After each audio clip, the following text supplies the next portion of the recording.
time we called upon the power of the Millennium Scale. Monster fusion? Oh no! And now I have another Millennium item as well. Millennium Scale. Combine my two shadow creatures together.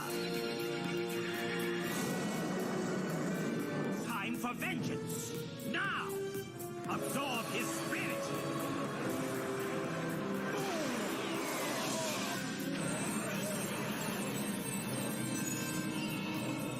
I never meant for this to happen, my son. Something strange is going on. What's this? Spirits of Kol Elna, it is not my son you want. It is me.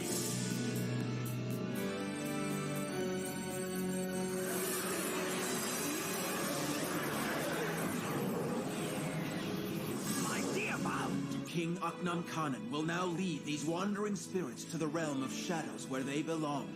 But then he'll be trapped in there as well. Farewell.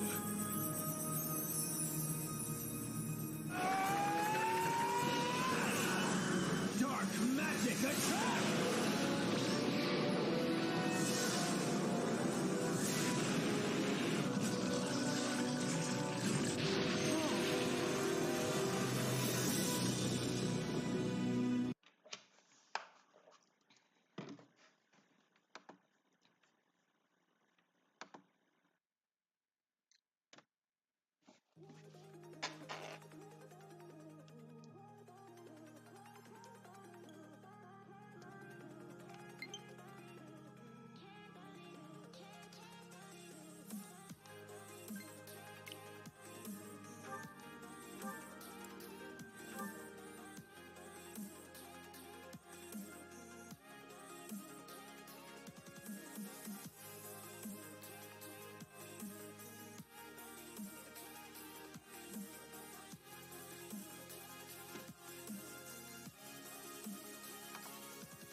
Alright, here we are.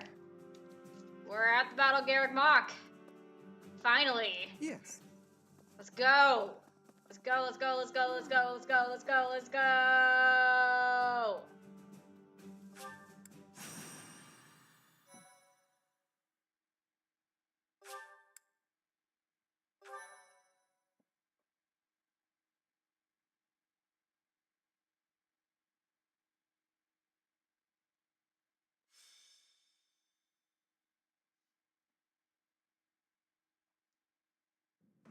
We will soon arrive at Garreg Mach Monastery. Forcing a surrender here is extremely significant, both strategically and symbolically. Of course, this is personal as well. This is where we all came together to learn and grow. I have no intention of yielding to our former classmates, so I ask that you prepare yourselves for anything. I'm not thinking about friends right now, and I'm certainly not prepared. Damn it, don't go around saying things that lower morale before we even get started. I'm ready. Let's go. Let's fight. I have nothing to lose aside from my friends who are here with me. Does that answer satisfy you? I have been ready for this since leaving my land. I love at this home. music. I will fight and win. How can you prepare to fight? Maybe I can prepare to prepare. There is no reason that I should not be prepared. It is my duty to stand up and battle. Thank you all. Now, let's talk strategy. As the raiding force, we will attack the area nearest to the monastery. The Knights of Seros certainly won't stand down after they catch sight of Her Majesty and the Professor. At the same time, the remaining areas will be surrounded and annihilated by the main army. In other words, we are the decoy that must suppress the enemy's most elite soldiers. We know more about the area near the monastery than anyone else in the Imperial Army. Still, we must prepare for the worst. It's possible we will have to face the Archbishop's true form, the Immaculate One. Fight with all you have, but don't be reckless. As promised, I will leave the command to our professor. Naturally. With both Her Majesty and yourself on our side, defeat is impossible. This will be our first battle as the Black Eagle Strike Force. All the more reason to prevail.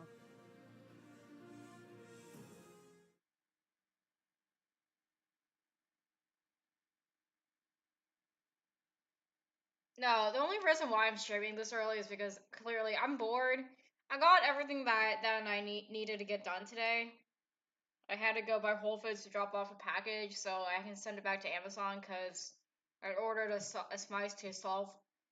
So a size too small for my cosplay I'm doing. A new cosplay I'm doing.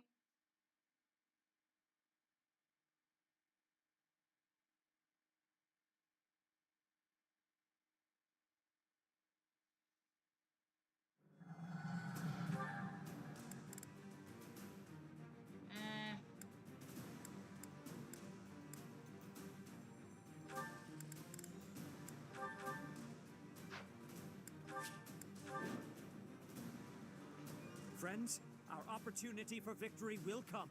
But first, we must see to our defenses. The city's defenders are trying to stall for time. We must crush them swiftly. We should be wary of ambushes as well. We'll be fine.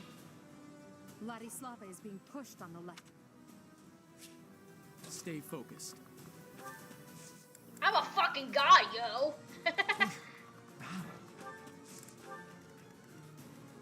As you wish. Oh no. I'm on it. I will prevail. That's my cue. I will get the victory.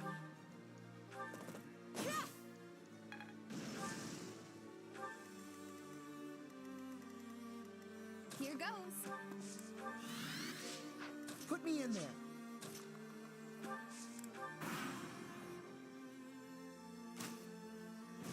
Oh.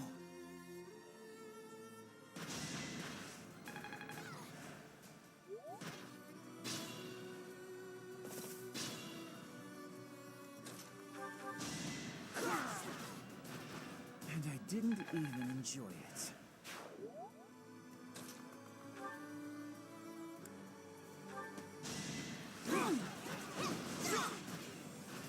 That is that.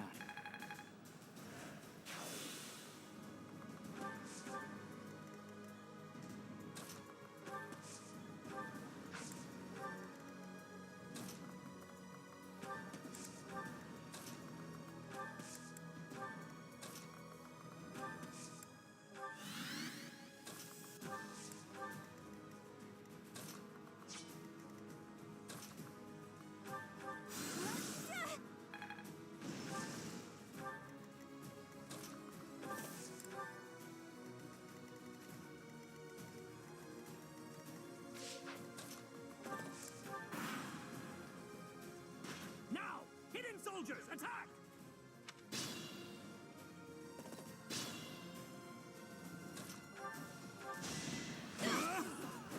You fought well.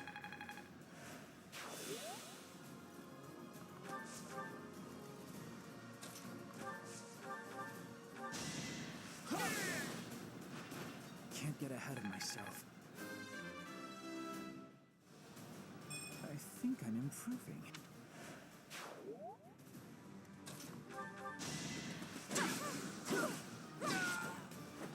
Witness my power.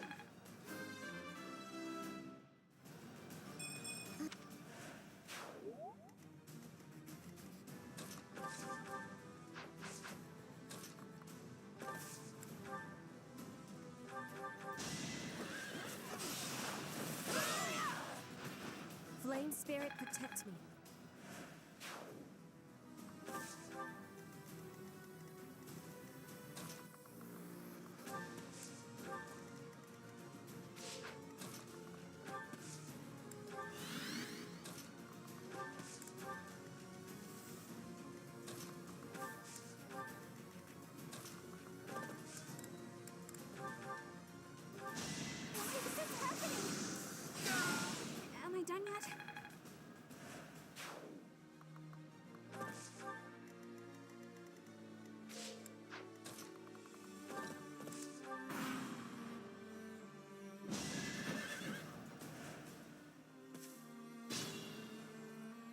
Unfortunately, you must die here.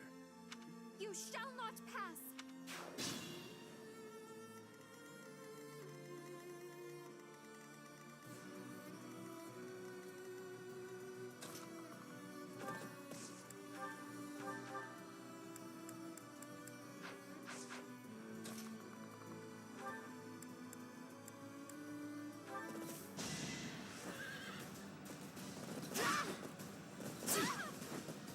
Must protect. Sorry, Flane. I must protect. Retreat while you still can, Flane. Understood. Hi, my husband!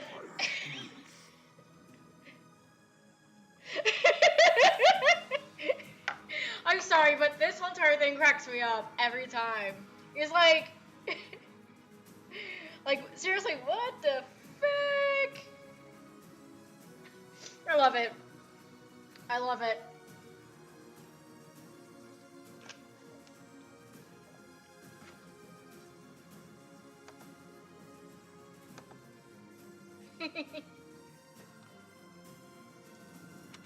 Don't worry, we're allies now. I understand you must have many questions.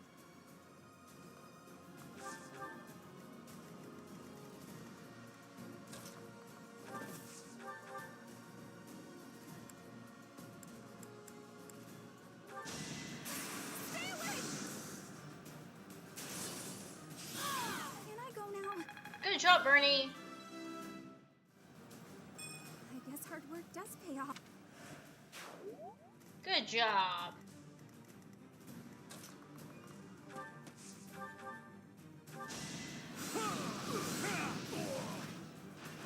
As expected.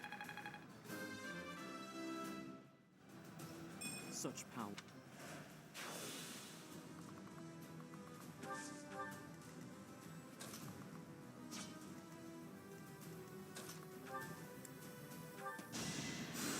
Great help.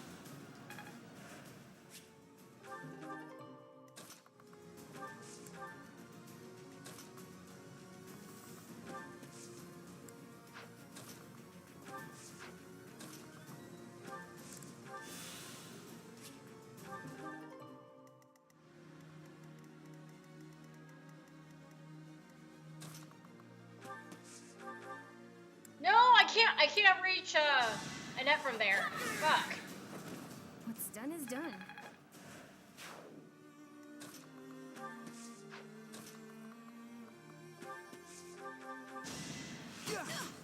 Just give up.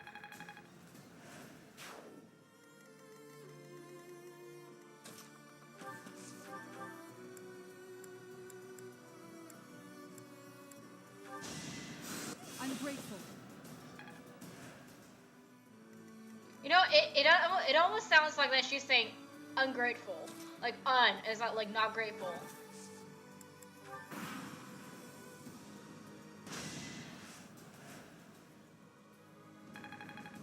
But she's grateful, so.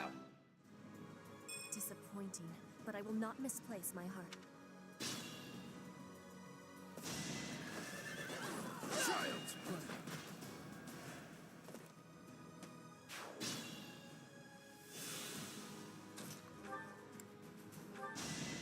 I will remove you! One more success. My understand.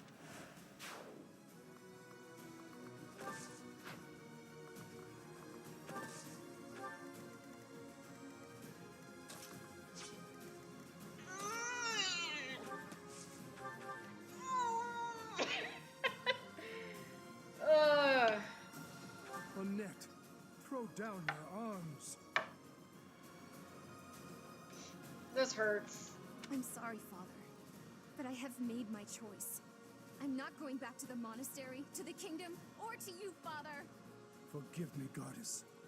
Annette, if you side with the Empire, I will have no choice but to kill you.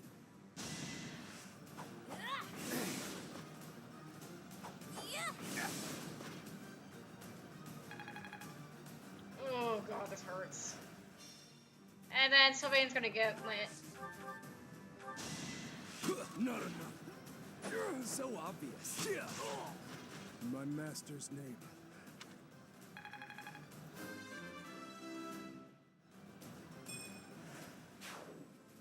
You will survive this hardship. Just hold on. You sure about that? I'm a fucking god, bitch. Traitor! I will not forgive you for turning on Rhea. I cannot yield.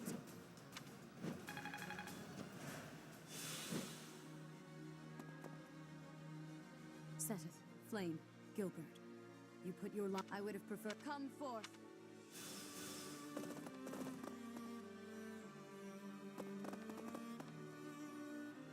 I'll crush them all. Her enemies are my enemies.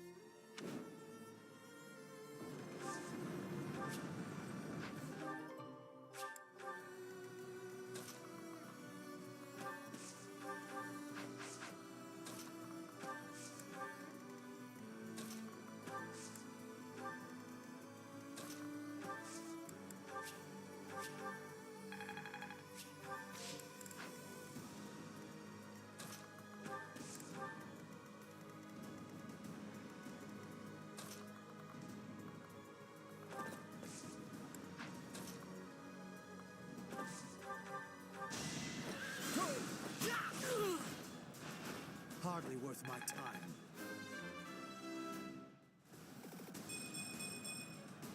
This strength will serve Lady Edelgard well.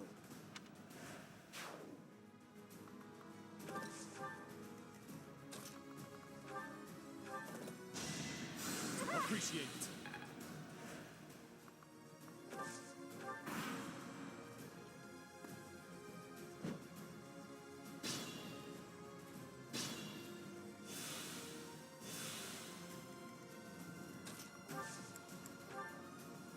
It's time.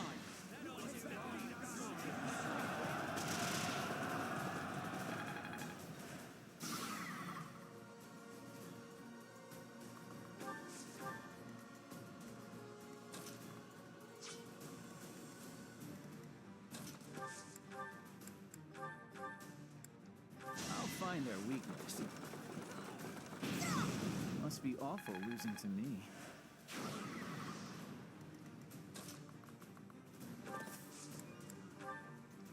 I created a plan.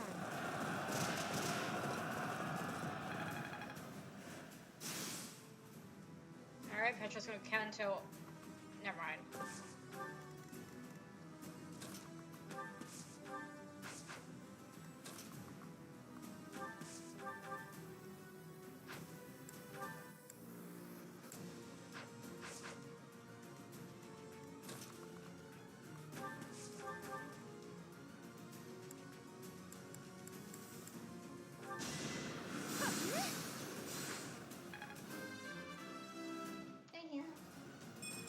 I must get stronger.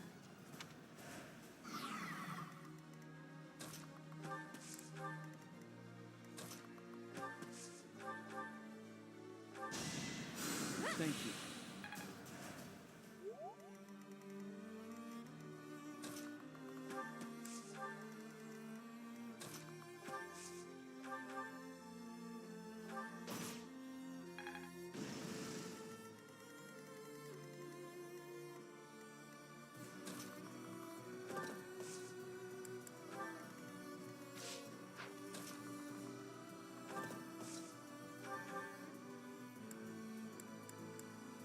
I gotta kill you. Nope, no hit, no dice. It's okay. Lady Rhea, I couldn't. Soon.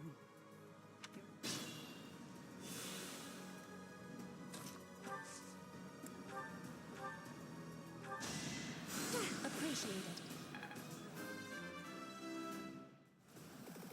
Well,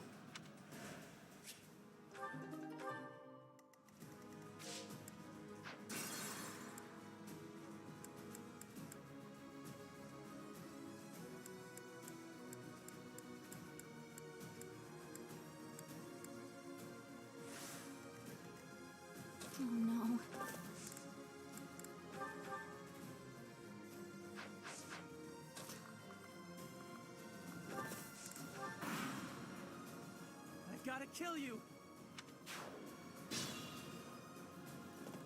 Lady Rhea, I could... Soon. Hubert actually... Hubert survived. Thank God. I will use the strategy.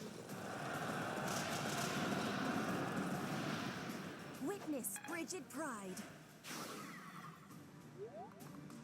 Alright. Petra's gonna cancel out.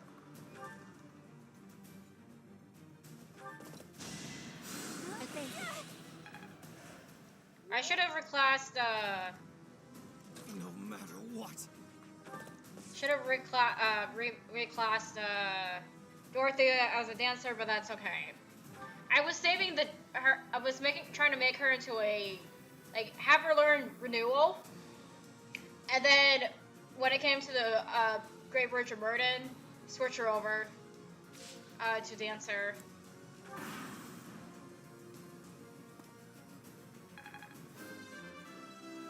That way she has all of her abilities.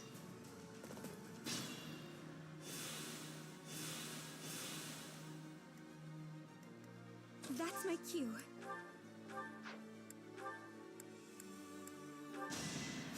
Unexpected. Well, I will prevail.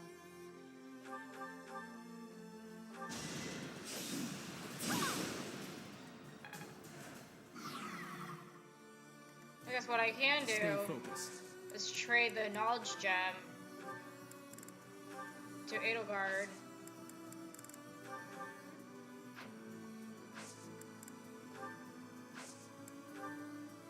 We'll contribute. We've got to try.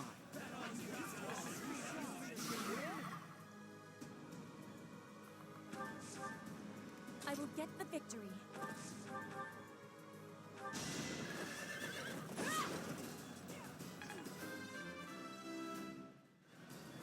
Disappoint.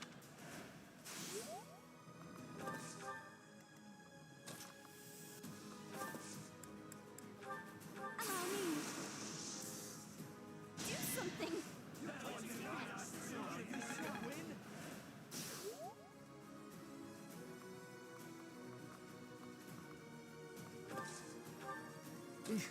Battle.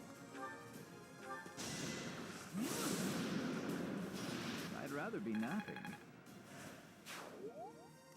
Put me in there. As you wish.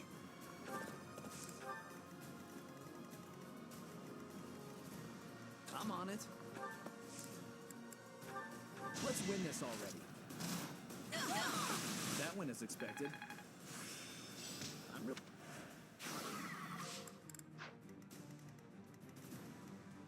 Here goes.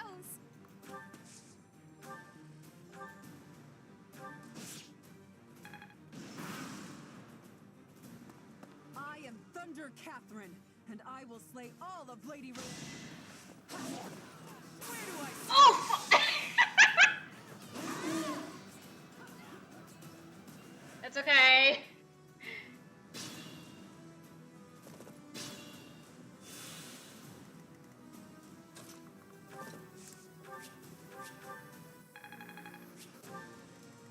He comes back. we can't really do anything about that, but you know.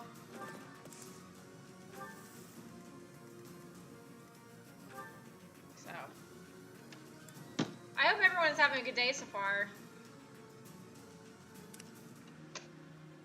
Hold on. I'm gonna throw something out real quick. Get back.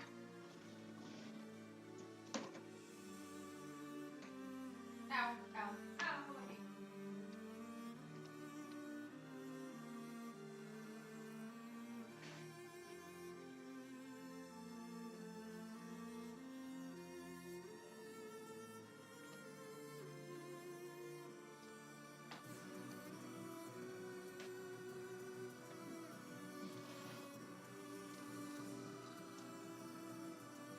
Or at least is trying to have a good day. Sorry, I had to go throw out my bottle before I forgot. I'm doing alright. Just you know, hanging in there.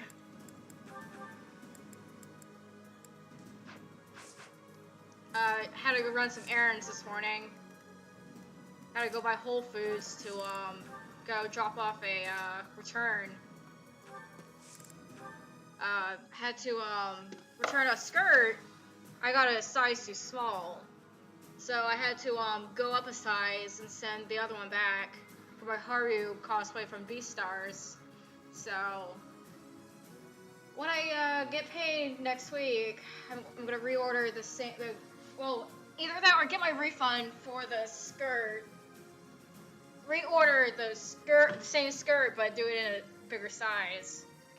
Because it was a little bit tight and a little bit on the overweight side.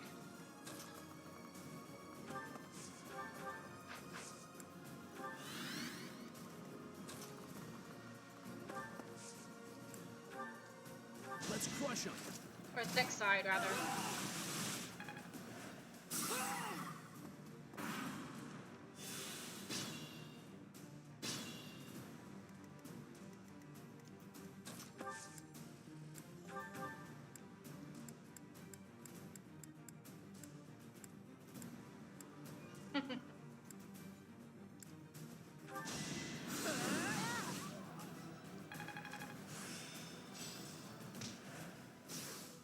Poison Strike.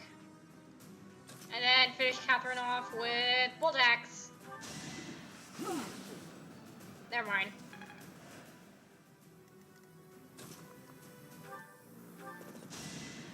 Thanks for helping.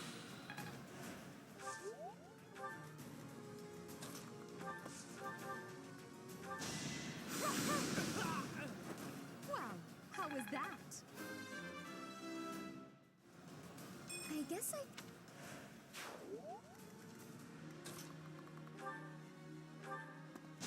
It's over. You fought well. It seemed truly amazing.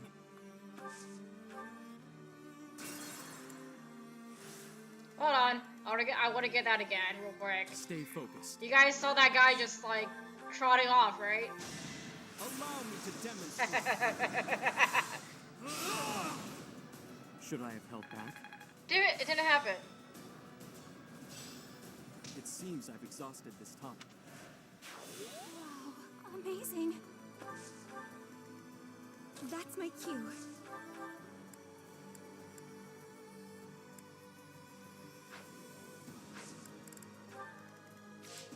I will get the victory.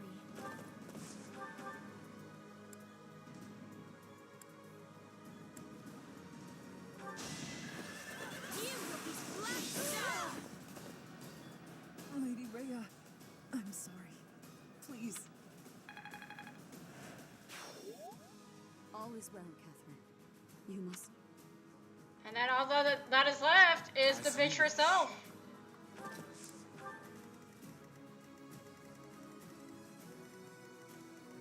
I'm on it.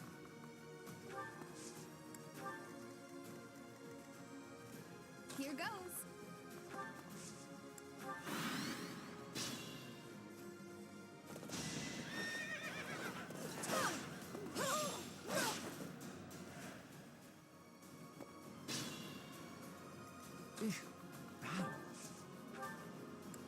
Just what we need.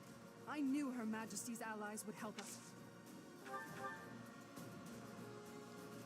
So you have sullied yourself by joining the rebels?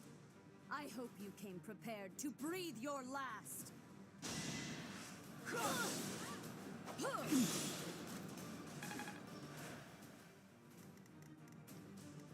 I let Sylvain finish it off.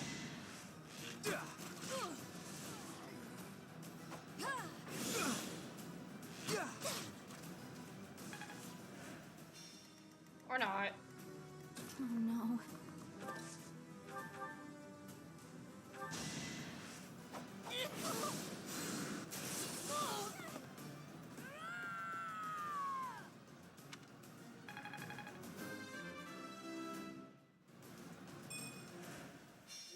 I will not allow Garrick Mach or my mother to fall.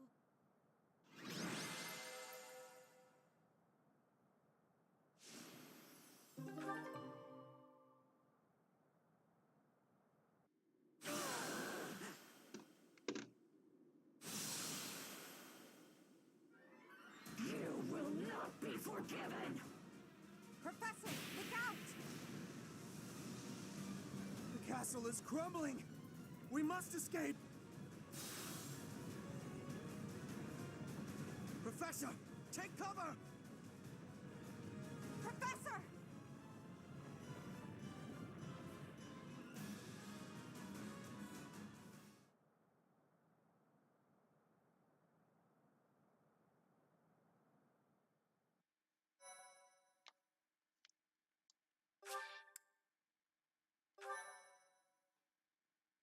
Thank you so much. In Imperial Year 1181, the new Adrestian Emperor, Edelgard von Hresvelg, led a strategic assault against the monastery at Garreg Mach. Though her own losses were great, her foes had no choice but to surrender. Archbishop Rhea commanded the Knights of Seros, leading from the front lines against the Imperial army. After a hard-fought battle, she was forced to retreat to Ferdiad, the capital of Fargus, where she must now plan her next move. With this single attack, the Adrestian Empire officially launched its offensive against the Holy Kingdom of Fargus and the Leicester Alliance.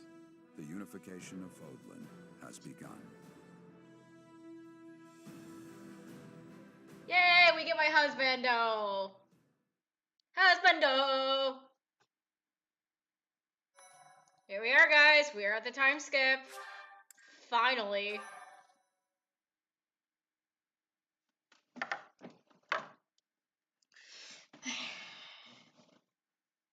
Part 2. Crimson Flower. Ethereal Moon. Beyond Escape.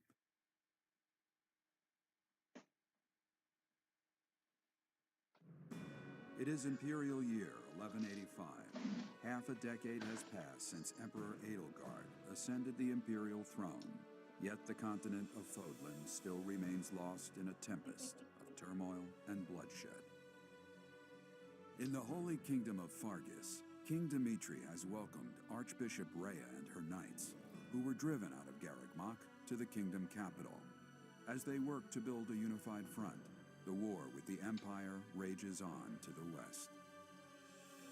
Meanwhile, Claude, leader of the Alliance, staves off Imperial intervention by strategically stirring up conflicts between Leicester lords in an effort to feign neutrality.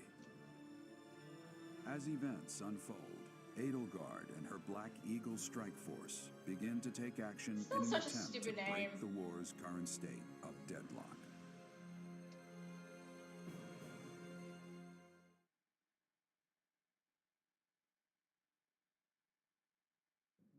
You. How long do you intend to sleep? Your body is awake. Your eyes must open now, and you must find the strength to stand upon those legs of yours. Like so much rain, a pool of blood has fallen to the ground. As spears and arrows pierce the earth, it weeps. And even now, it weeps. In order to survive, they kill. And so the people of this world are lost in an abyss of suffering. They weep as well. The only one who truly knows the nature of such things is I. Or rather, you.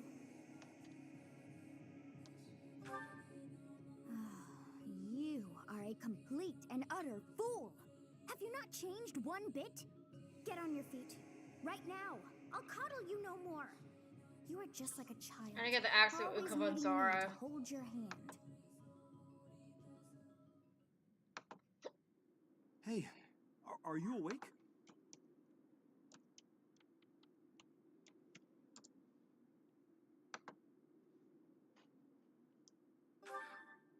We're in a village at the base of the monastery. What are you doing in a place like this? I honestly didn't expect to find someone floating away down the river. Garreg Mach is upstream of here, but that place was abandoned. Huh? You don't know? The Church of Seros isn't there anymore. Though, there have been some folks still living there in the 5 years since... well, you know. Regardless, the Imperial Army has taken over now.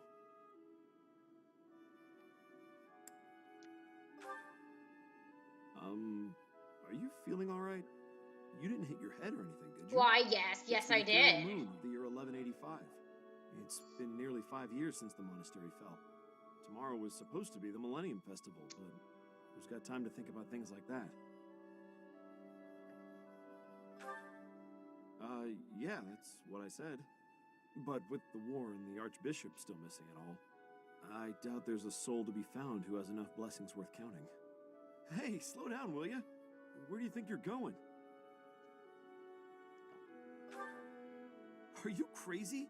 The Imperial Army is there. Come on, I promise I won't say you're a coward. Just forget about going anywhere near the monastery. I wish there was an actual reunion at dawn map on this for Crimson Flower. Even though I hated it, it would make more sense for it instead of going from Beyond Escape, capturing Deirdre, protecting Gary Mock, then Aryan Road, then the end. Which would make it up to 19 chapters. And then there's also Honor, which would make that 20. It's not on my conscience if you wind up dead.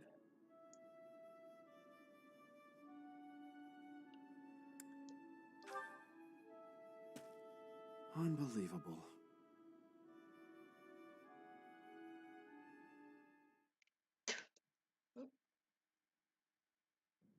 "5 years ago to the day. If things had continued on as they were, today would have been the Millennium Festival." Halt! Who's there? It can't be. Professor? Is it really you? But I searched everywhere and never found a trace. My teacher. What have you been doing all this time? Where have you been? Joking? At a time like this? You do realize it's been 5 years since you disappeared. Do you have any idea how guilty I felt? How broken my heart was? I searched high and low after you vanished. Although there was no proof, I somehow knew you were alive. All this time, I led everyone as best I could, and fought with all my heart. It's been a difficult path to walk alone. Welcome back, my teacher. I'm so happy that you're safe. 5 years. Such a short time, but it feels like an eternity ago.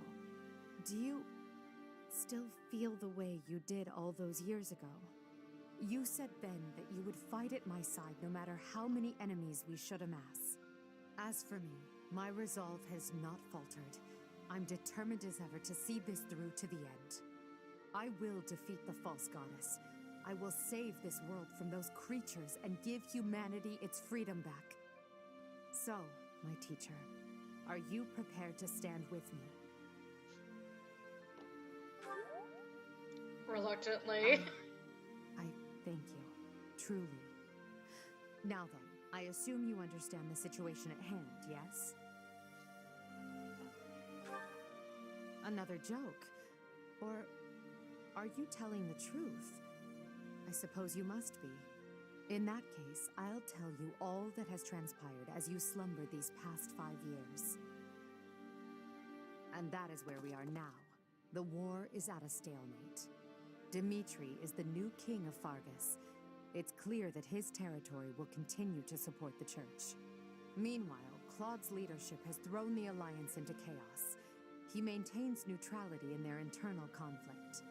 The situation has created a deadlock. We've been awaiting an opportunity for our squadron to return to the monastery. With you in the fray, I believe the state of the war will shift immediately. The church, as well as the kingdom and the Alliance. The time has come to eliminate them all.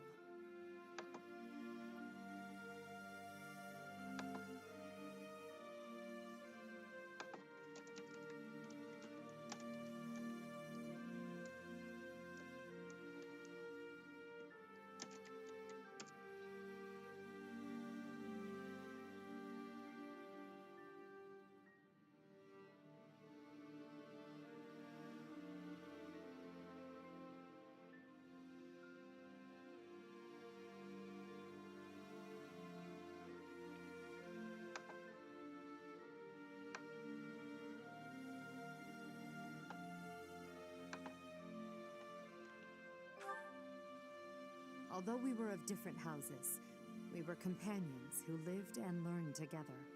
Some of our ranks are hesitant to battle against them, and against the people of their homelands. However, knowing that you're alive Can I is just sure get through to all the... raise No. their spirits. Good. Well then, I believe it's time for a little reunion. The Black Eagle Strike Force never lost faith. They knew you were alive and have been awaiting your return. Let's not keep them waiting any longer.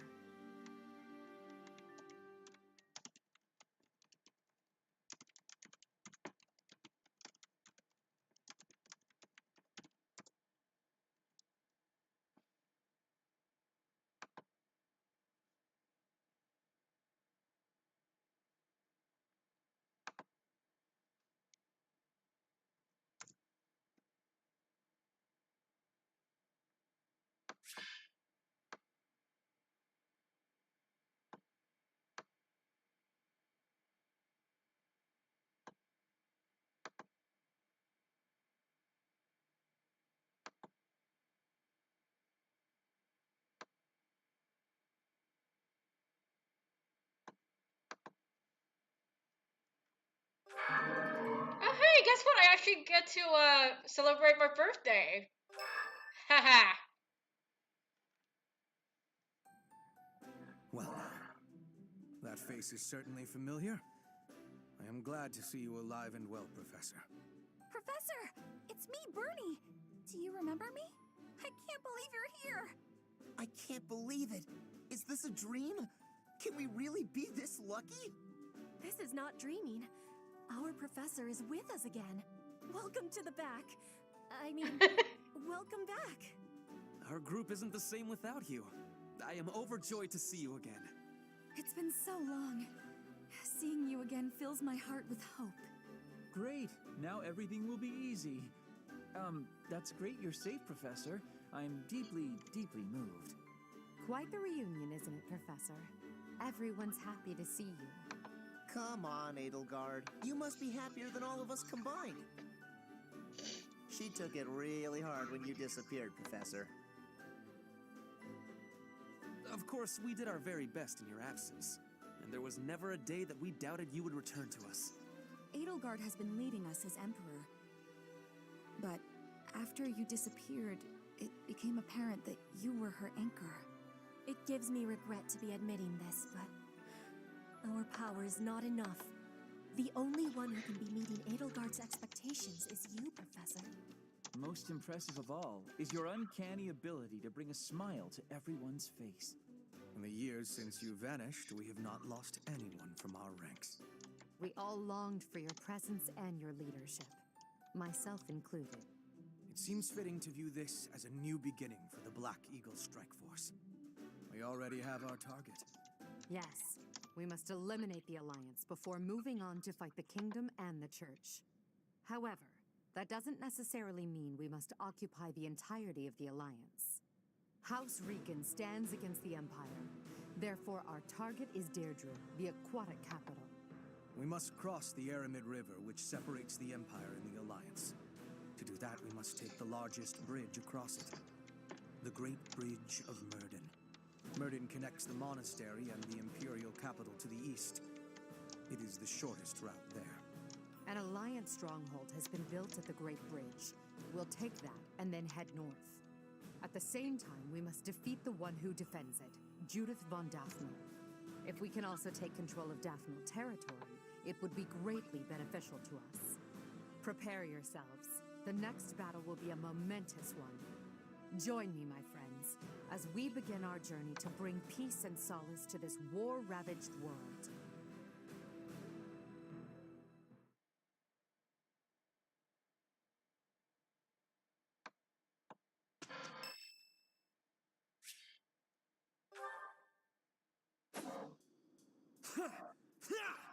Take that!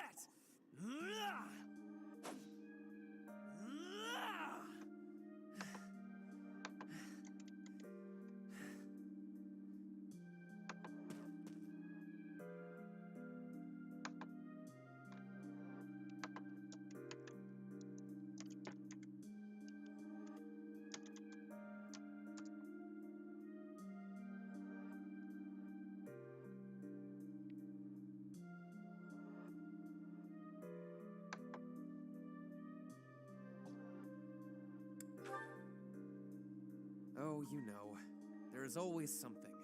It never ends. Lately, I have been feeling uneasy, impatient.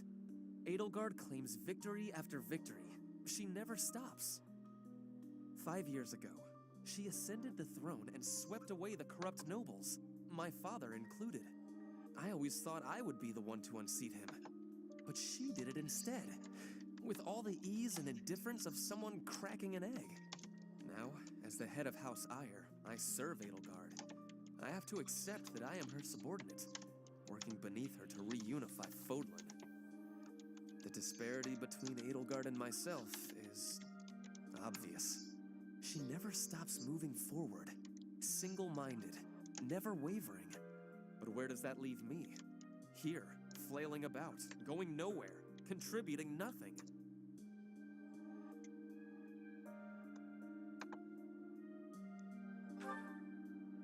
But it is. That is the reality. Not once since our days at the Academy have I exceeded Edelgard's abilities. I saw her as a worthy opponent. She did not even see me as a contender. She did not even consider me at all. As the head of the noble House Ire, I must be able to achieve results. But all my efforts have come to nothing. Results are everything. I have not shown results, so I will be stagnating here forever.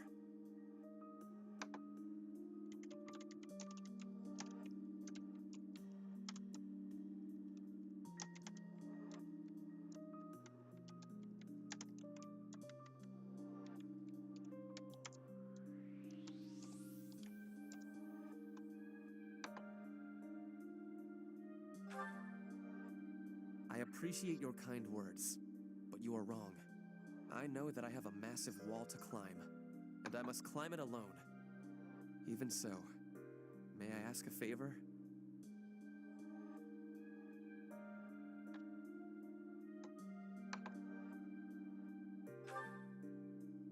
Professor, please keep an eye on my progress. I would appreciate if you were always by my side, bearing witness to my accomplishments.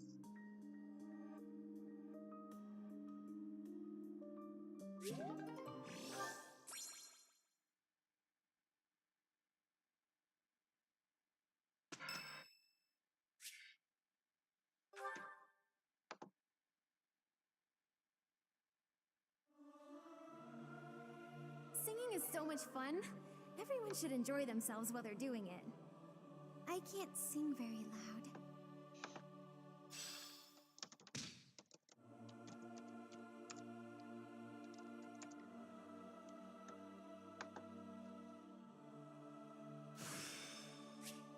All that work was worth it.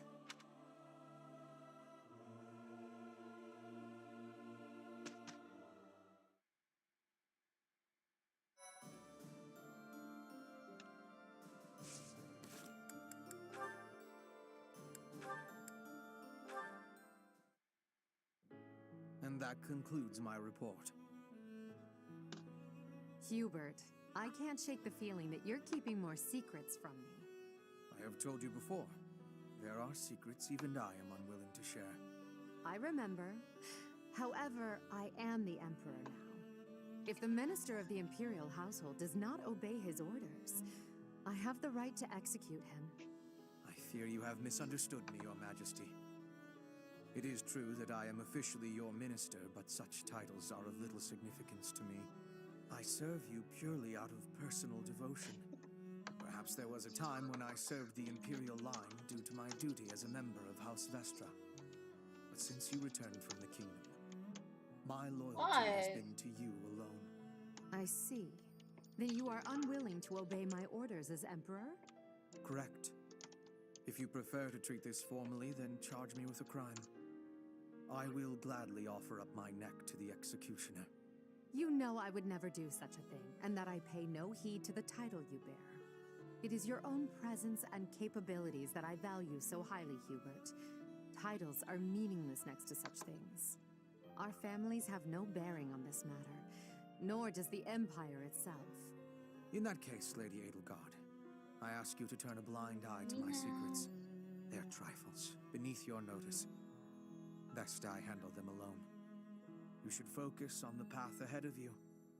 The scarlet path I have carefully prepared.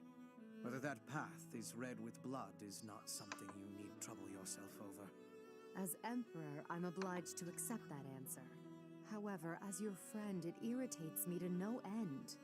You speak often of painting the path I walk, yet you do so in secret. I am the one you serve, but you refuse to let me in. I trust you, Hubert, and that is precisely why I want to know everything. Your secret hopes and burdens, all of it.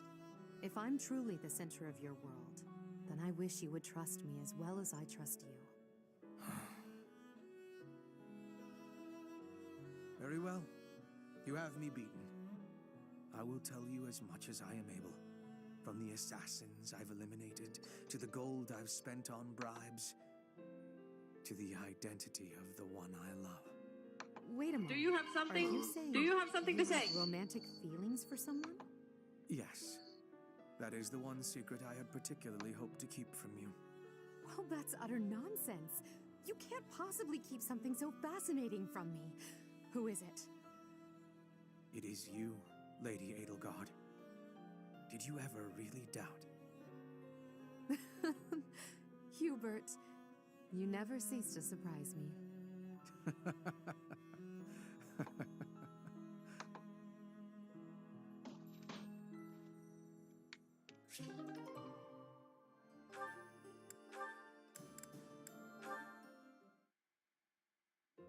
Standing tall, I see. Edelgard, hello. What do you think of this horse? An equine marvel, no? Look how intelligent he is. You can see it in his face. Certainly much smarter than your horse.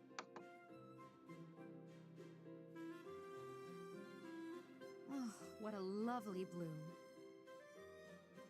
Behold, Edelgard. Do you see this blood-red bloom?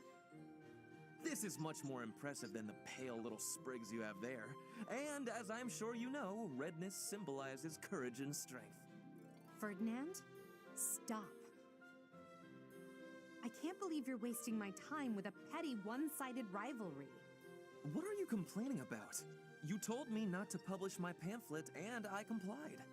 I've had enough of your foolish antics. Very well. I will grant you the duel you so desperately desire. But when I win, you must forfeit the right to bother me with your ridiculousness. Forever. Do we have a deal? Ah, so you'll fight me after all? Wonderful. To battle, then! All right, Edelgard. Have at me! As you wish. Ha!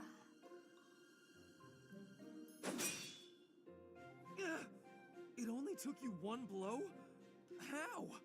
I can't afford to hold back against an opponent like you. I led with my fastest, strongest strike. Fastest and strongest? You're just flattering me. I have been defeated. Utterly. I cannot believe I was foolish enough to challenge such a plainly superior opponent. The difference in our skill level is not so great as all that. If you had taken the first strike, you might have won. That's why I didn't give you the chance. I do not think talent is what separates us so much as readiness. I had not the faintest idea of what to expect from a real duel. I was playing, but you were not. That such an ill-prepared noble would think to challenge you? It is laughable. Ferdinand.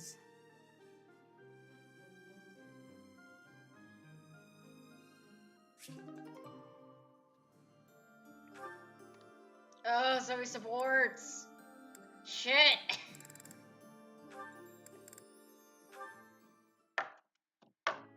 Huh? What's wrong, Edelgard? Why do you ask? You always look at me funny, but right now you're looking at me more normal. You can seem rather oblivious, but then you go and shock me with your keen insight. Whoa, it's a little harsh. Is it? You only have yourself to blame for the reputation. As for me, I've always thought of you as something of a victim. What is that supposed to mean? I mean, you're a victim of Fodlan's antiquated system of nobility. You're skilled and you work hard, yet you still play second fiddle to your less capable older brother. Even still, you fight on, not allowing yourself to be discouraged by it all. People like you help to fuel my fire. If I can only smash this rotten system, I could save you. You've always got a whole lot to say about your grand plans for the future. Just hear me out. I've realized that I was wrong about you. I can now see that you found a way to live the life you want to live. Simply put, you love working hard, and you love training. You don't know the meaning of surrender. I never thought such a genuine person could really exist. That's a lot to take in. You're not too far off, though. I try to live life the way I want to. I wasn't that way when we first met, but I've changed since then. Nowadays, what you see is what you get. It doesn't matter that you have burdens to bear. Despite that, you never stray from your path. You don't let anything tie you down. I can hardly imagine a life like that. To be honest, I'm a bit jealous. Well, I don't think I could live the way you do, but I admire you for sticking to it. You never let your burdens get you down. You try to push through them instead. If I'm being honest, I changed my mind about you a while back. Is that so? You can be real critical of yourself, and you admit it when you make a mistake. That's true. I certainly make mistakes, but I feel it's important to own up to them. I probably make twice as many mistakes as you, but I don't notice half of them. This is no laughing matter, Caspar. Then again, that's part of how you choose to live as well, isn't it? That it is. But it doesn't change what I promised before. I'm gonna keep fighting for you, Edelgard. Even if we don't live our lives the same way, I'll help cut a path through so you can follow safely behind. I don't doubt it. The future is ours, Caspar. I'm counting on you to help clear the way.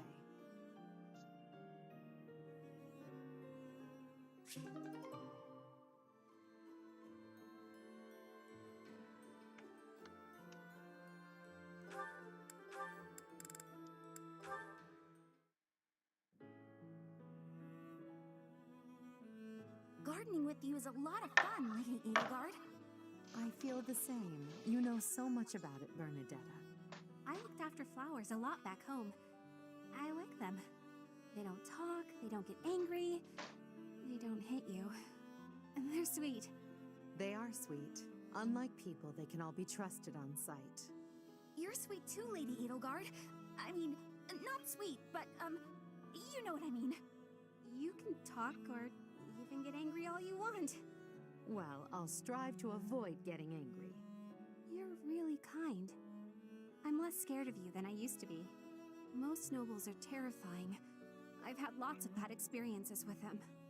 But getting the chance to talk to you like this makes me glad I came to the monastery. I'm glad too. I had heard rumors about the reclusive daughter of House Varley, but you're nothing like I imagined. Rumors? About me? Just pretend you didn't hear anything. There's no need to be embarrassed. Rumors are meaningless. All that matters is the truth. You're right. I'm not really a recluse now anyway. Not since I came to the monastery. I won't let the rumors bother me. I'm happy to hear it. Actually, I should thank you. Thank me? What for? Wait, do you mean you need to thank me for all the times I've made you mad? You do, don't you? That mind of yours, no, I mean the grateful sort of thanks. Before I met you, I was more prone to anger, but now I've changed in that regard. So, thank you for that. Oh, I suppose you're not listening. Oh, I'm done for! 5 years' worth of resentment is about to crash down on me all at once! Ah! It's okay, Bernadetta. I'm thanking you, not attacking you. Oh, I jumped to conclusions again, didn't I? You did, yes. But don't worry about it.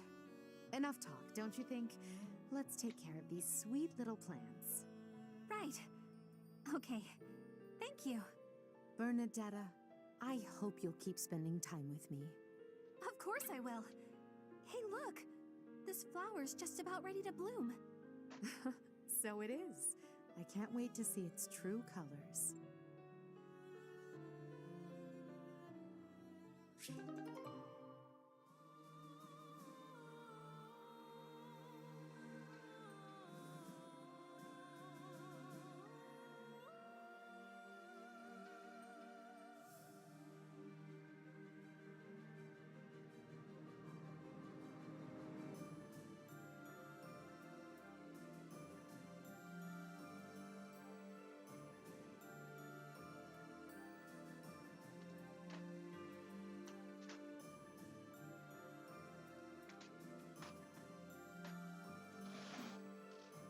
I'm back.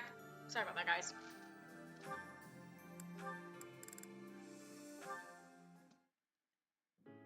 Hey, Adie, take a look at this. I received it as a gift. It was sent from... I don't remember. Anyway, the point is... Dorothea, when you receive a gift, don't you think you should try to remember who it's from? You're right. That's a little thoughtless of me. What's gotten into you lately? You seem mostly uninterested in the various suitors throwing themselves at you. Is something on your mind? Oh, don't worry about me. Everything's fine. I'm just finding it difficult to care about chasing after love as much as I used to. Do you have any idea why? Because we're in a war, damn it. Well, I do have an inkling. You seem reluctant to tell me. Is it somehow my fault? No, nothing like that. Okay, I suppose you're not completely wrong, but... How do you mean? Please, just say what's on your mind. When the two of us are together, talking like this, somehow I don't feel like I care about my troubles with love anymore. So it's fine.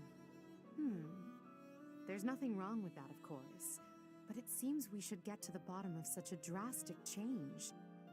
Maybe we can figure it out if we just... Adie, I'm telling you, I'm fine. If you push me any further, I'll write an opera about you. I'll do it right here and now. And then I'll sing it in your face. Settle down, Dorothea. I can take a hint. If you insist, I'll drop the subject. Whatever you do, don't write more opera lines about me. My cheeks are probably still red from your last performance. Well, I can't promise anything. But if I try real hard, by the time the war is over, I might just have an opera written, starring you. No need to worry though, Adie. I'll be fabulous as you. A performance they'll rave about for years. The frightening part is that I don't know whether you're joking or not. But I do regret to inform you that you won't be playing the role of Edelgard. Why's that?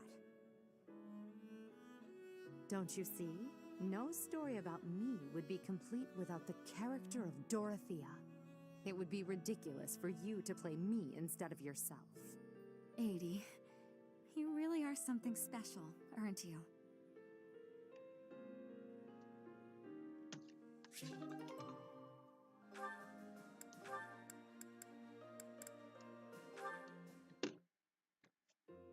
Edelgard, do you have a minute?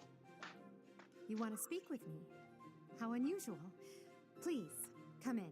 I'll prepare some tea for us. Have a seat. Would you care for some cake? Yes, please. I never say no to sweets. They're from Enbar. A bit too sweet for my own liking. Isn't that the whole point of cake? Well, more for me. These are fantastic with this tea.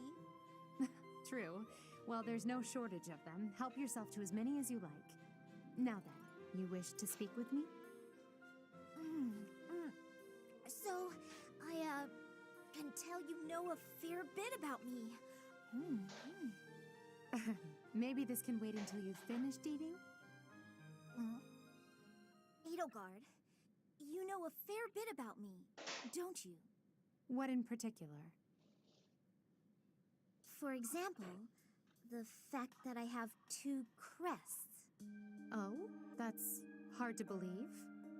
No need to play coy with me. It won't work.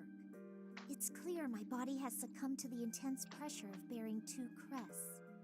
Due to the immense requirements of bearing these crests, my life expectancy is painfully short. You know all of this, right? Actually, this is the first I'm hearing of it. How would I know unless you told me? Still won't drop the act, huh?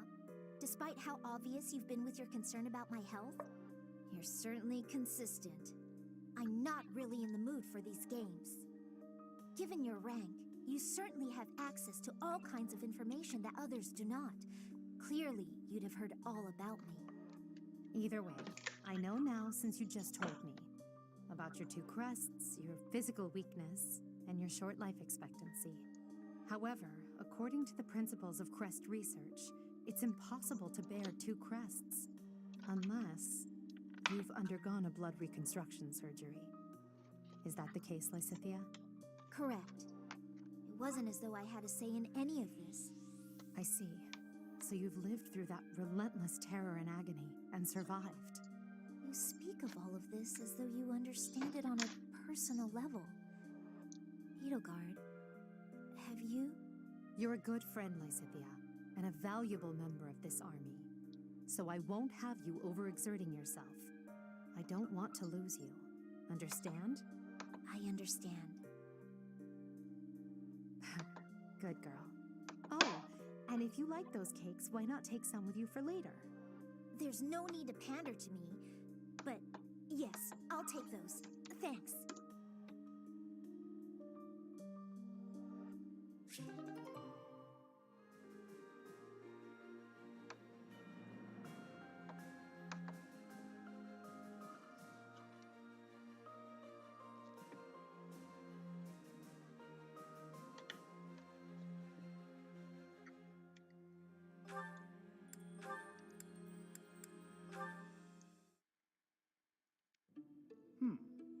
What is on my agenda for this afternoon?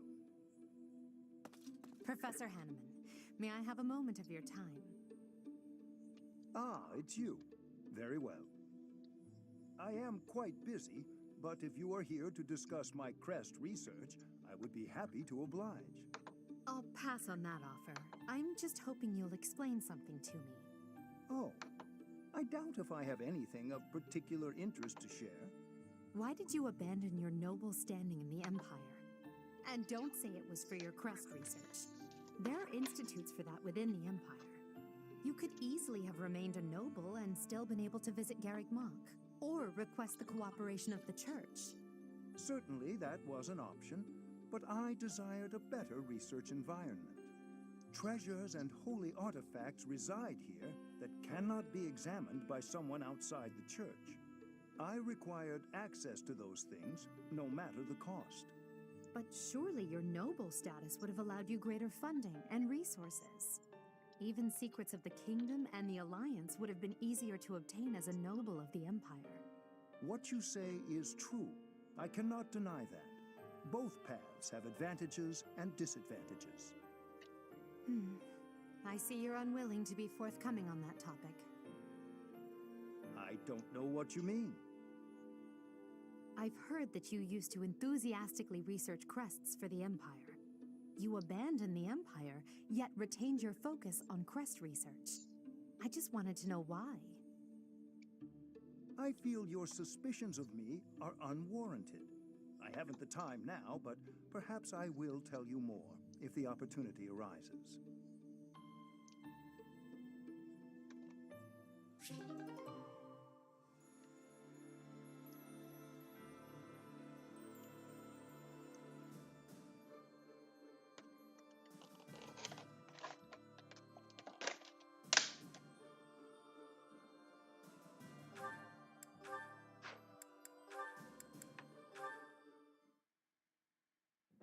Show them this letter. Threaten them. Do what you must. Now go. Yes, sir.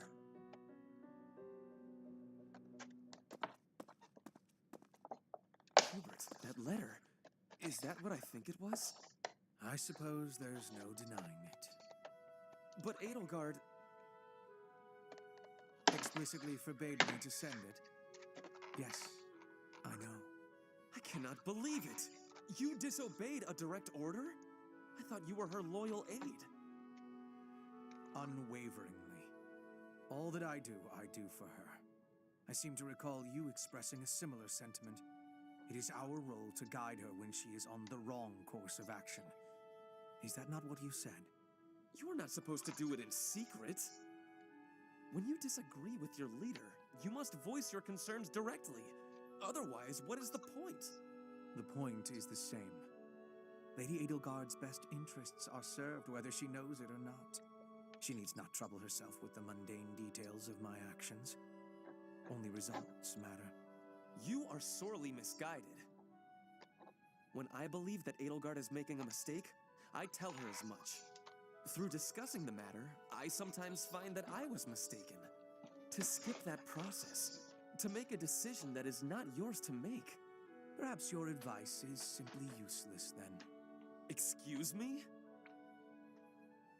Listen to yourself. If I do as Lady Edelgard requires, then you tell me to be more independent. But if I tread my own path, I am misguided.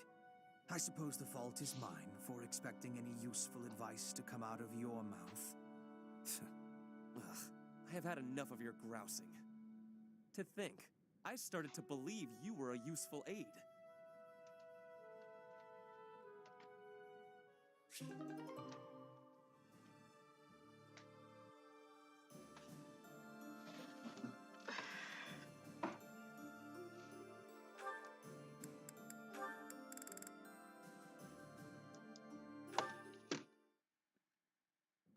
What is it, Hubert? Nothing in particular. Just taking a moment to admire your skill with the bow. I'm willing to bet you could put an arrow through the neck of an enemy general from quite a distance. In fact, to any leader's bodyguard, I would go so far as to say you pose the most dangerous kind of threat. Don't worry your fragile little self. Your lady princess is safe. I wouldn't shoot my employer. I would certainly hope not. But there are some mercenaries to whom a contract... Oh shit, I gotta kill Eloise. And you would do well to remember that Lady Edelgard is no mere princess. You should take care to learn the proper form of address for your employer. I said lady.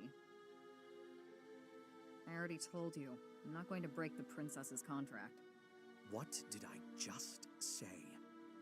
Proper address. Right. Next time. My patience has limits, you know. For the moment, you may stand in Lady Edelgard's good graces. But if you become a problem, I will not hesitate to eliminate you. You're unstable, Hubert. Jeez, I wonder where we heard that from before. Be careful who you threaten. I don't take kindly to those who get in the way of my contracts. Is that a threat? Just some advice.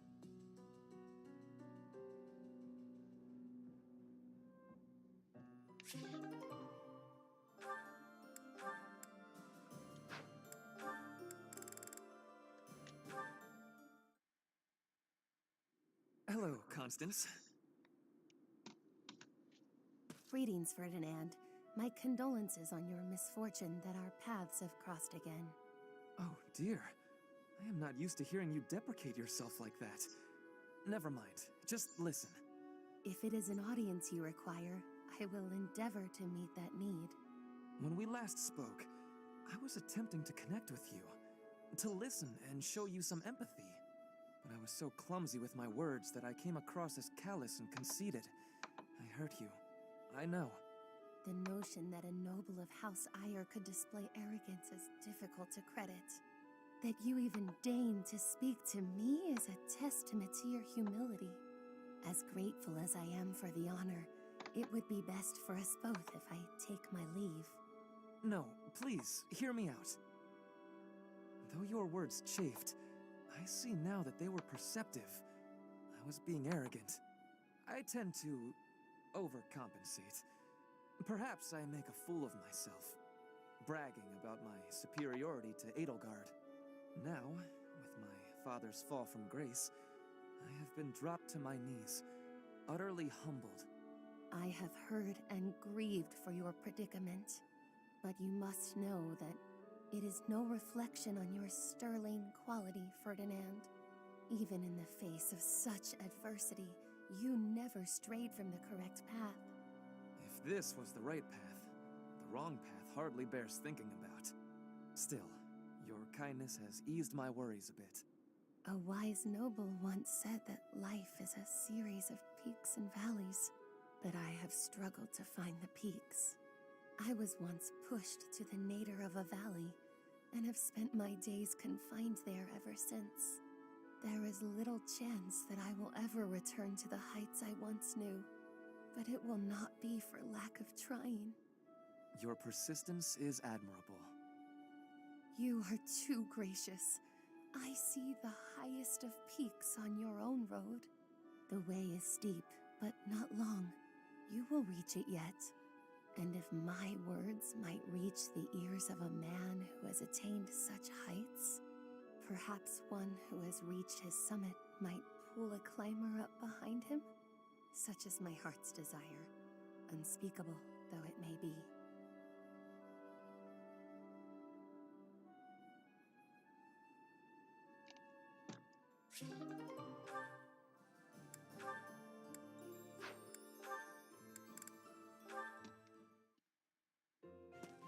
Huh? Caspar? Whatever is he doing here? Oh no. Is he looking for a fight with someone taller than him? The poor boy won't give up. This is it. Today's my day. Caspar's day. Come get some.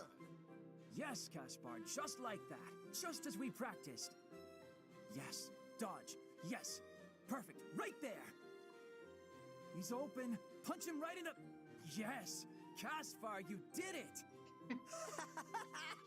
And that's how it's done. Woo! And then I got him. Bam! Right in the solar plexus. I really wish you could've...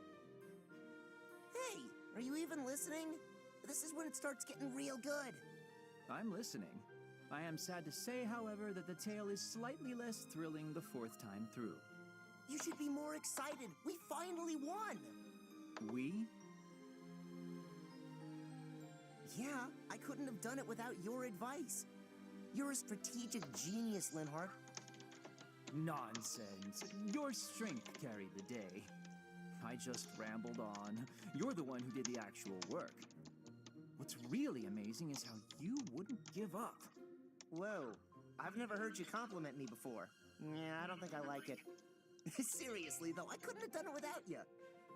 Like you said, I wouldn't give up on fighting, and I'm not gonna give up on this either. I should have expected that, I suppose. That's just the kind of guy you are, after all. I guess this friendship is something that we can never escape from. Ever. Are you saying you want to escape from our friendship? Not at all. Even if I did, our fates would not be so easily untangled. You got that right. No one can break this bond. Even if we argue and butt heads sometimes, we'll never have to fight it out. And that's a promise. Understood. I don't desire to fight anyone anyway. This war is the last time I'll set foot on a battlefield. Well, that makes sense.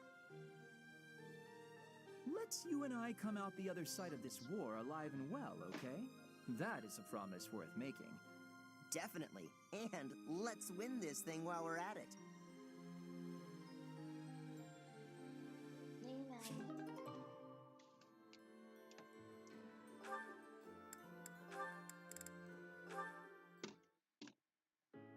I was under the impression you were going to break all of your paintbrushes. Cut it out, Linhardt. I'm just glad you're back to painting. I felt terrible about what happened last time, you know. Because I should have kept my opinions about your painting to myself. Maybe you should have.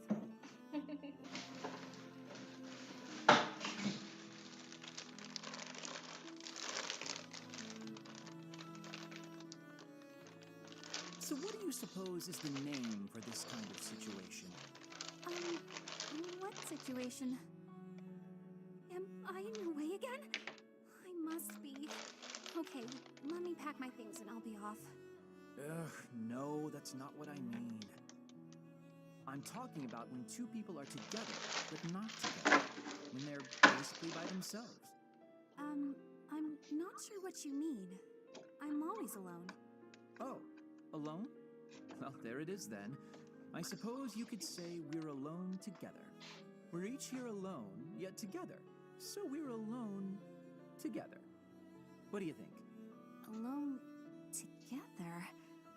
Oh, wait, I get it. That's just a nice way of saying you want to be alone, right? Alone. If that's what you mean, I'll go. Please, Bernadetta, you shouldn't go. Being alone together means accomplishing more. We each have the concentration one gets from time alone, but also the thrill of being with someone else. I find it to be an exhilarating environment. Have you felt that as well? Huh? Me? I'd rather be alone, but when I'm painting, and I know you can see, I worry about what you might point out about it. Is that the thrill you mean? Because I feel that. Here's what I wish to point out about your painting. You've really improved. Your lines are bolder, your color choice is more informed, and your composition as a whole... Did you actually just praise me, Linhardt? What's next? A rain of flying pigs? I was just saying what I think. Look, you probably have talent, and you work hard, too. Oh no, I'm on to you now. You're scheming, but you won't get anywhere by flattering me. Try all you want to get your hooks into my heart, you won't fool me! I'm not sure how praising you means I'm trying to get my hooks into your heart. I have a heart of stone. Yep, that's the color. No one will ever get to it. What a shame. I suppose I'll stop praising you then. You will? No, I didn't mean it that way.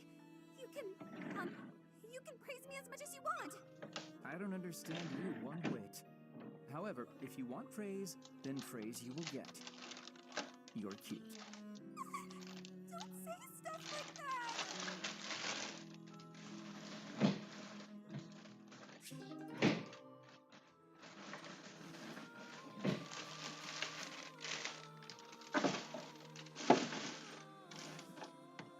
Sorry about that, guys. I'm working on a drawing of Petra.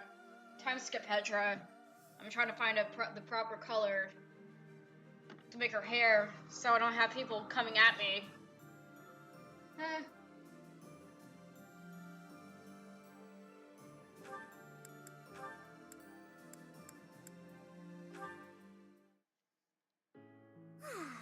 There's nothing like a morning stroll to take in the fresh air. Hmm? In the thicket there, is that a human foot? Ah! It moved! Someone help! Sorry, Annette. I was really out. Hey! You shouldn't surprise people like that. I thought you were an undead corpse. Why are you sleeping out here anyway? We're in the middle of a war. Doesn't that seem dangerous? Middle of a war or no, you'll not defeat the Master of Dreams. He's a fiercely strong enemy. Stop joking around. What are you even talking about? No joking, I assure you. He is quite unstoppable. Or perhaps you know his weakness? You really never change, do you? You sleep just as much as ever. Do you even remember what I told you? You told me something? When? Of course you don't. I told you that putting in effort... Is how you grow. Is that the one? So, you do remember? Should I not have remembered? No, it's just... You should put your talents to use elsewhere, that's all. Have you been speaking to Hubert? The truth is, I place effort in what brings me joy. I'm happiest that way. No, that's not... Okay, let me put it this That's way different. instead. Working hard for other people helps you grow as a person. Do you not get the urge to work hard for other people? Like when you helped me before? Not as such. Why would I go through that effort? For what gain?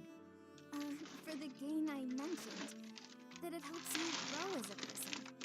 Oh, I see. Well, then continue working hard for my sake. For example, waking me up today. And I suppose I will try to do a little bit more for you, too. I find working for others to be annoying, yet I wish to make an exception for you. I hope that's all right. Just for me? Indeed. You're the only person I'd bother helping. I could wear myself out helping you. Forever, maybe. What about it? I'll be there for you, and you can be there for me. Oh, what do you mean by that? What? If we're doing our best for each other and all, then that's just a bit like... just kind of like a marriage. Huh. You know, I feel as if you might be able to wake me up every morning. No small feat, that. As though I would marry a man who can't even get up in the morning.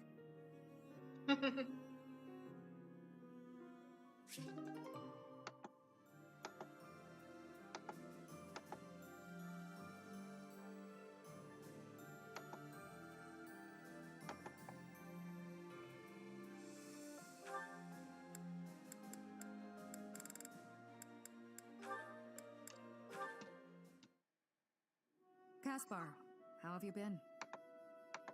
Oh, Shamir. I've been normal. Yep, totally normal. What's wrong? Nothing's wrong. Everything's normal. Then you should try to act like it. If something is bothering you, say it. I don't know what you're talking about. I'm disappointed, Caspar.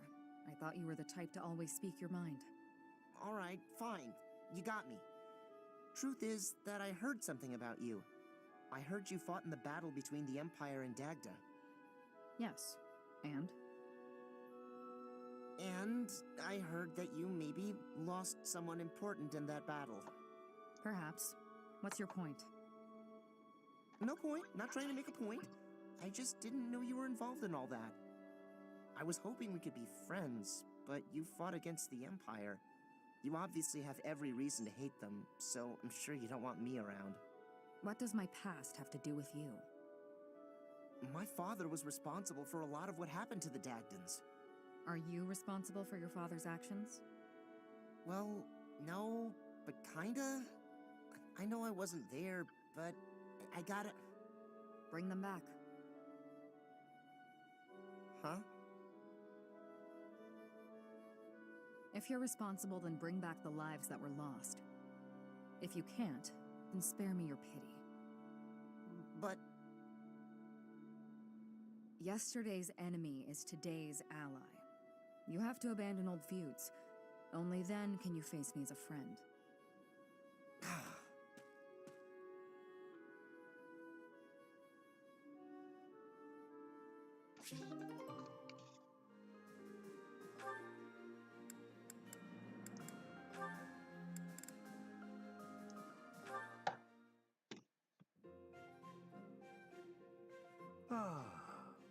Time to relax.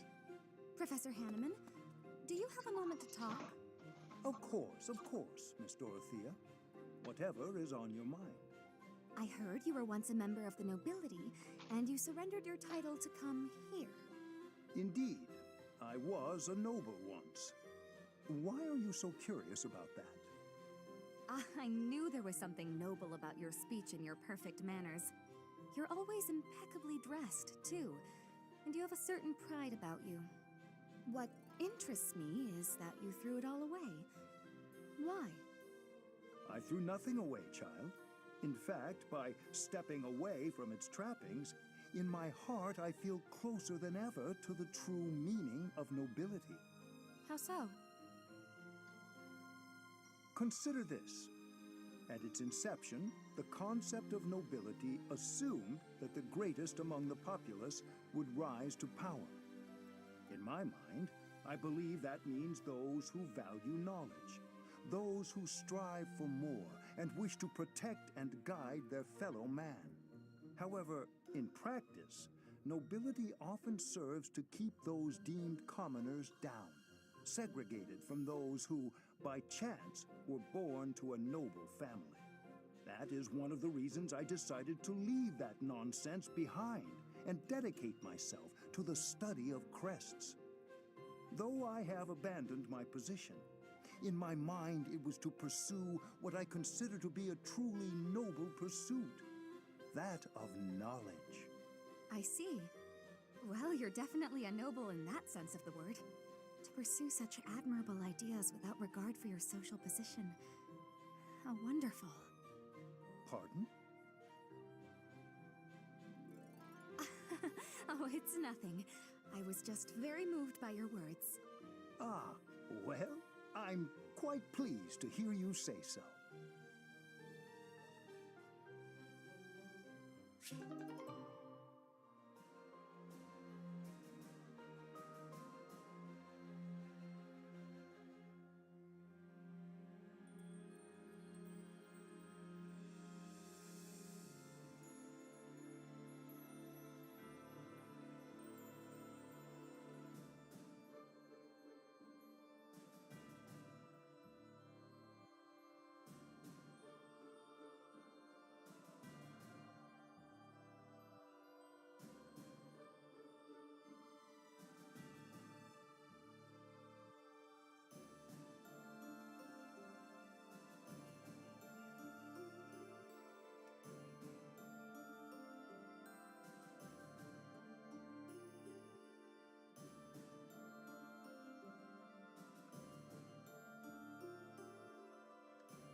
Phew.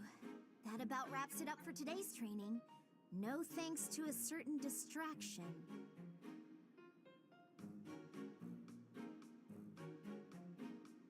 Professor Hanneman, I know you're there. It's extremely unsettling the way you're always staring like that. Oh, my apologies, child. I was trying to remain inconspicuous, not wanting to interrupt. Your half-hearted attempt to hide your weird staring only makes it weirder. Well, I must apologize. In the future, I shall do my staring out in the open. That might ease the weirdness, but it will continue to be extremely unsettling. I have no desire to disturb nor to disquiet you, but you are a most exquisite subject for my crest research. And you understand that the foundation of all research is observation.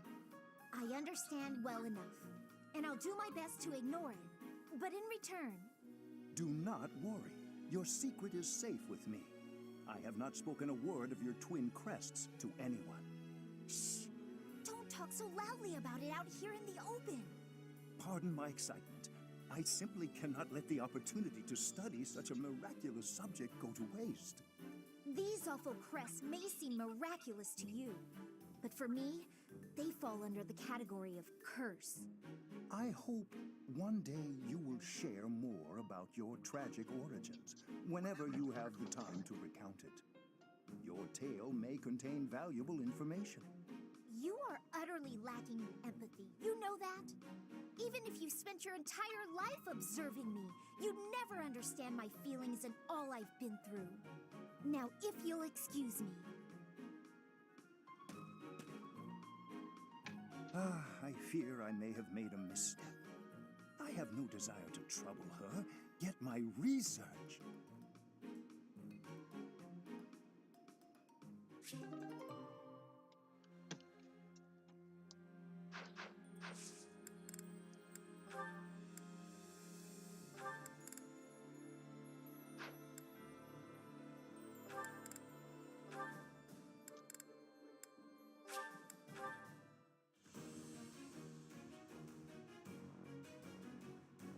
Yep. That is so cool. Oops.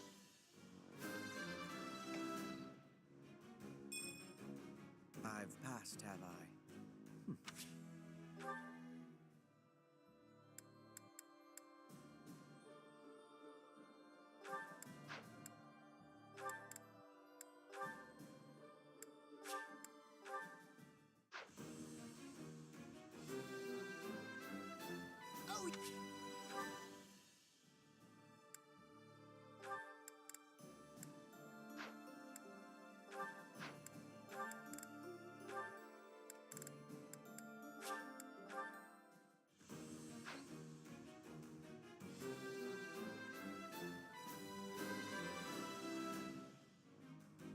I have success.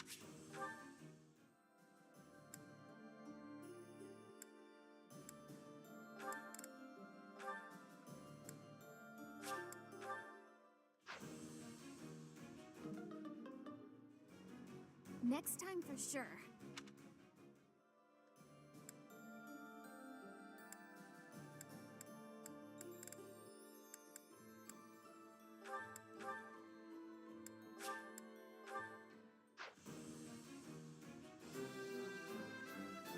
Easy.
Okay.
Years in, and I still marvel at how people from every walk of life can dine peacefully together here. Truly miraculous, don't you think? It is indeed. It helps your majesty to seem not so high above the rest of the populace.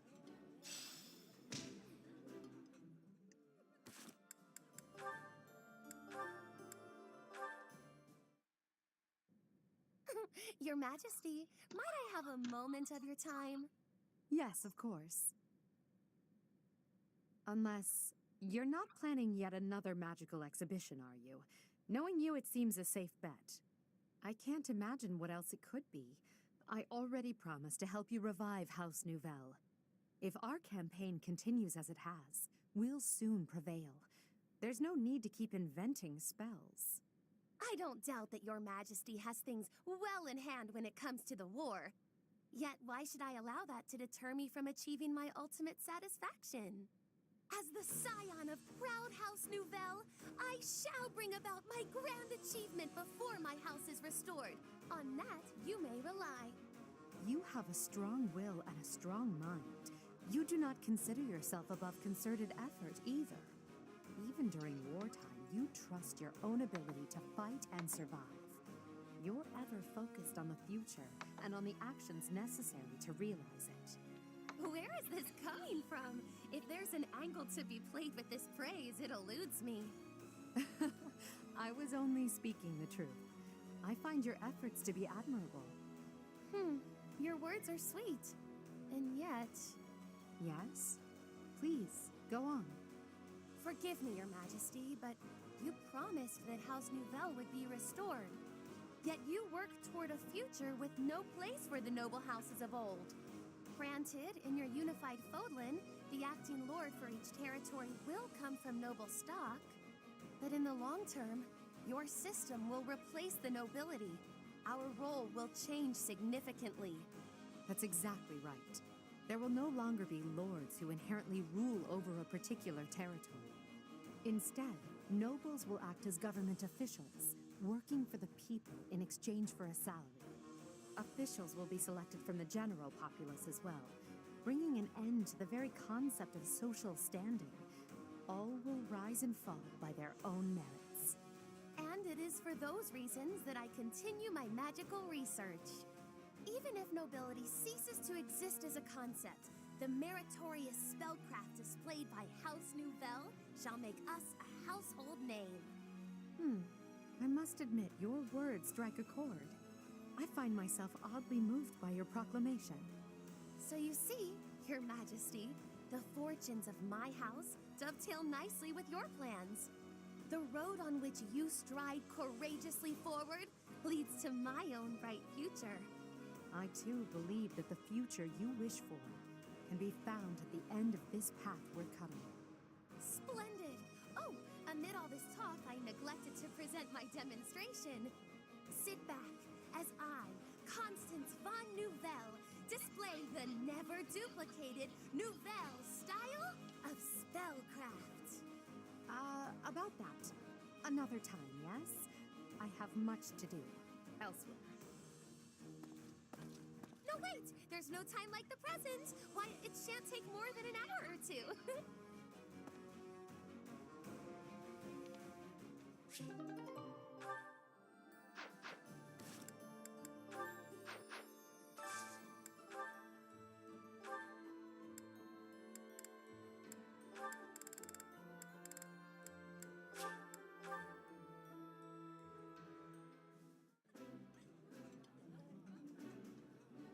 sometimes I forget to eat.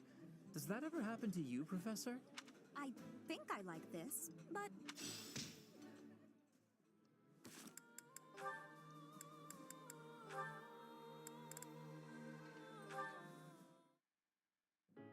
Ah, here you are.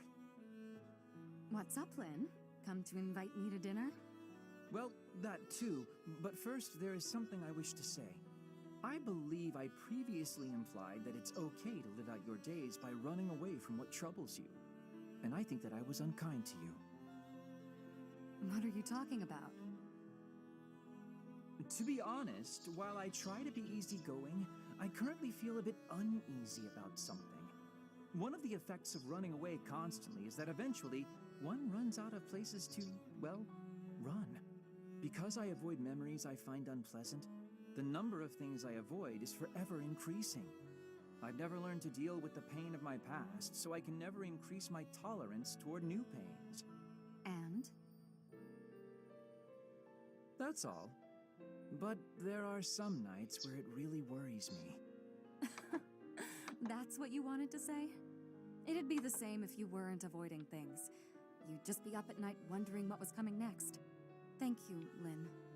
I appreciate you showing me a glimpse of your real self for the first time. For the first time? Each time I speak, I show my real self. So, what about that conversation we had? Which conversation? When you said I was a great woman, was that true? Of course. You have too low an opinion of yourself. I thought you were just trying to make me feel better. I didn't really think you looked at me that way, Lynn. Why? Is it so strange? You seemed rather happy about it at the time. It's not weird. Okay, it's kind of weird. You're weird, Lynn. You know, I'm hungry all of a sudden. Maybe I laughed too much. Good. I was going to invite you to dinner. You were?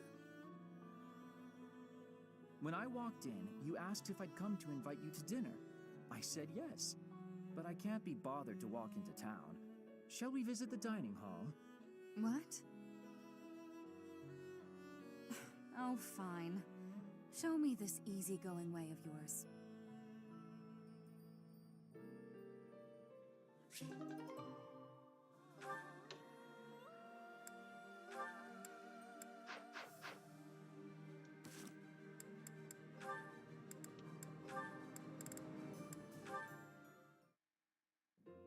Hey, Caspar, care to join me for tea? Again? Well, let's make it quick. I gotta get some training in eventually. More training?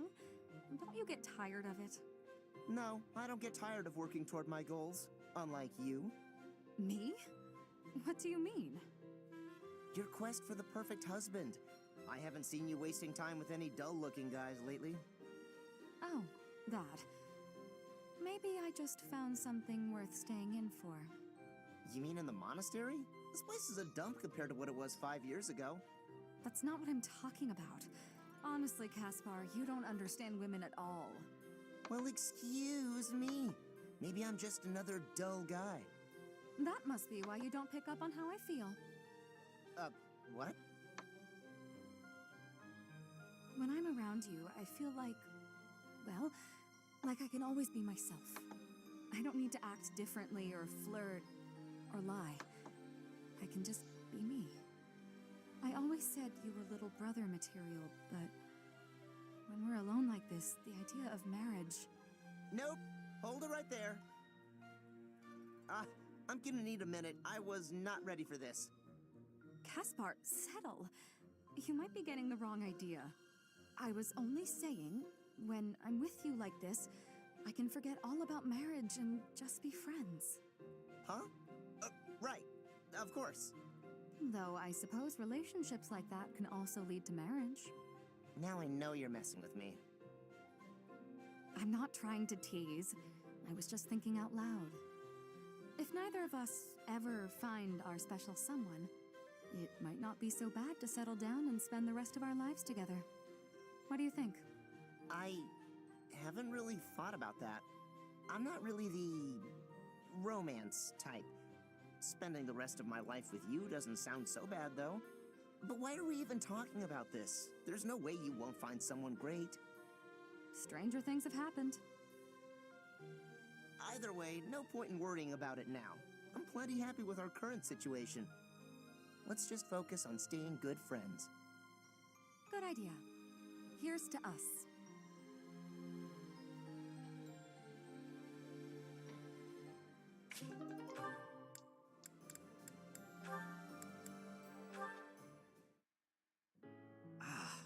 Why am I so unlucky with women lately? Oh, Sylvain, what's that face for? Have you been dumped again?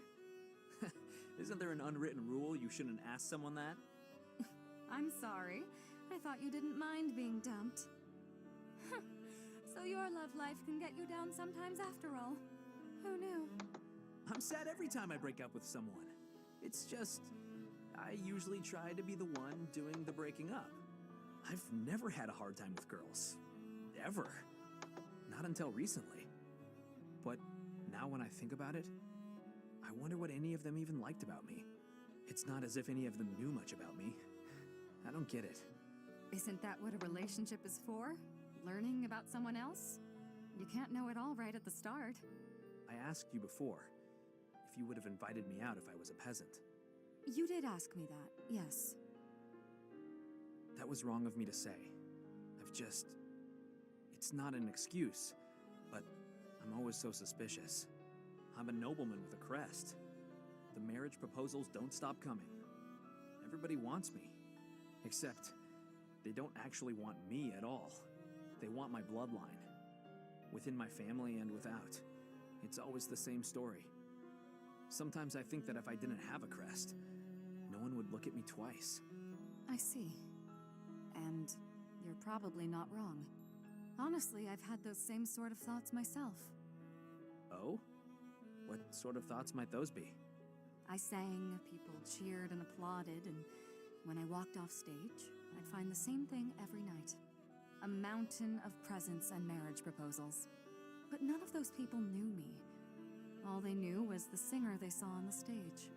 All they wanted was my looks and my voice.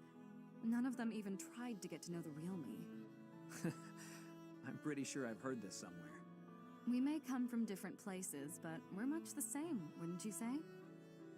Yeah, I suppose we are. Look, Dorothea, I've realized something. Even if you were an old grandma, I'd still flirt with you. And I'd absolutely win you over.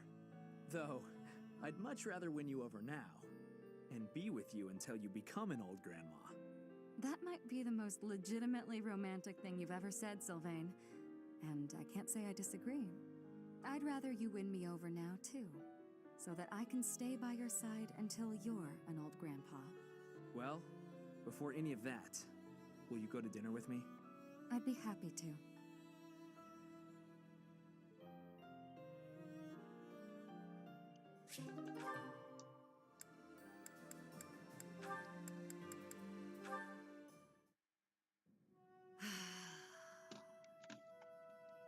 That's a heavy sigh. Again. Yeah? That's the sigh of exhaustion after spending the past month apologizing for your behavior to, well, everyone. Apologizing? I've been pretty darn restrained lately. If by restrained you mean falling all over yourself to garner the attention of every passing female, then yes, you've been quite restrained. Mark my words, the more you hurt people, the more weighty the repercussions will be. Your actions will come around to bite you. Ha! If I get bitten, that's all just part of the game.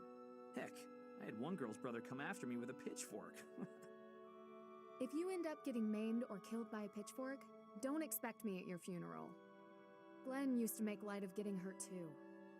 Then one day, he got more than hurt. He got decapitated. I'm sorry. I think.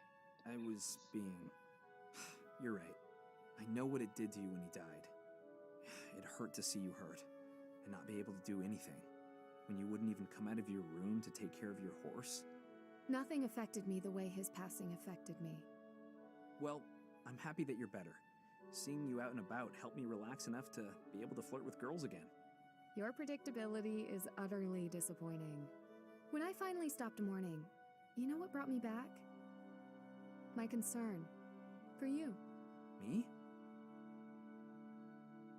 You know you can't Come on, get along without me Sylvain. following in your shadow and caring for you.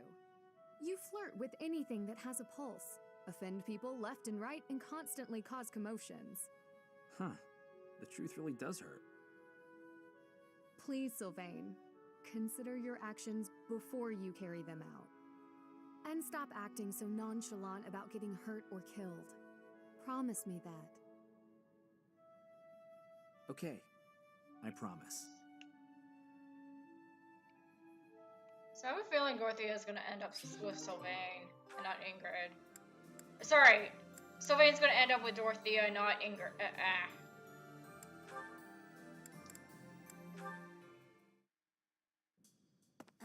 Right back, You guys. seem to have lined up your desserts very meticulously.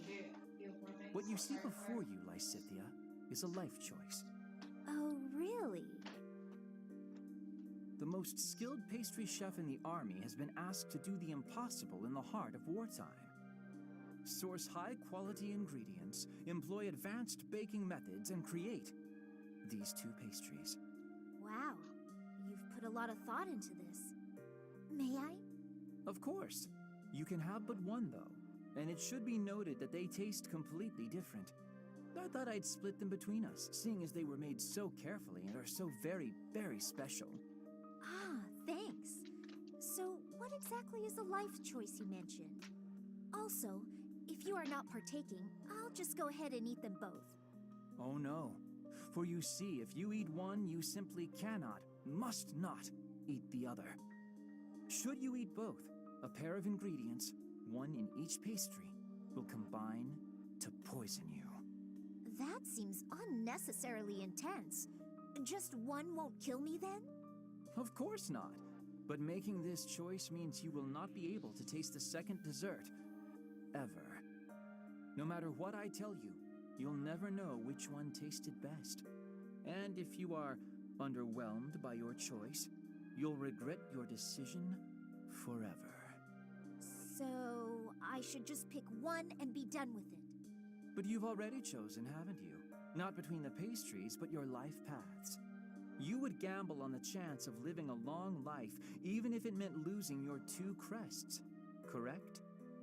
Hence my current choice. Wait, whose choice are we talking about now?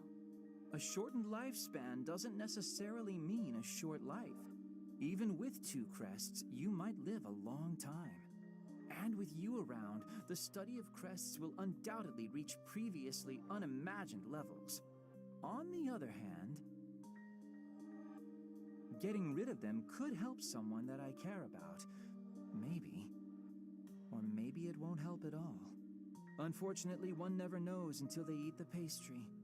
Even then, you can never taste them both. Hang on, Linhardt. Do you mean to tell me you care about me? Since when? When indeed. You are someone I care about, though. So much so I wish we could be family, you and I. Family? That escalated rather quickly. Although, having more family does sound nice. Anyway, I need to be going. Oh, and feel free to eat the pastries. I made up the poison bit because I didn't know how else to say what I wished to say. And because I believe there are choices we can make where you can have both. I'll show you somehow, before the war is over. Are you sure these aren't poisoned? Linhardt, wait! Wait!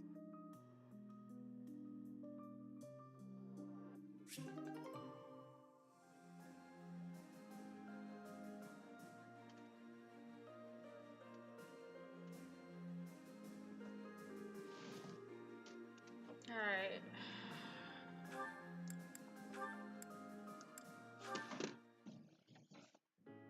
There you are, Marianne. I'd like a moment to talk. Oh, Linhardt. I was just on my way to pray. All right. Afterwards. It's already getting late, though. If you'll excuse me.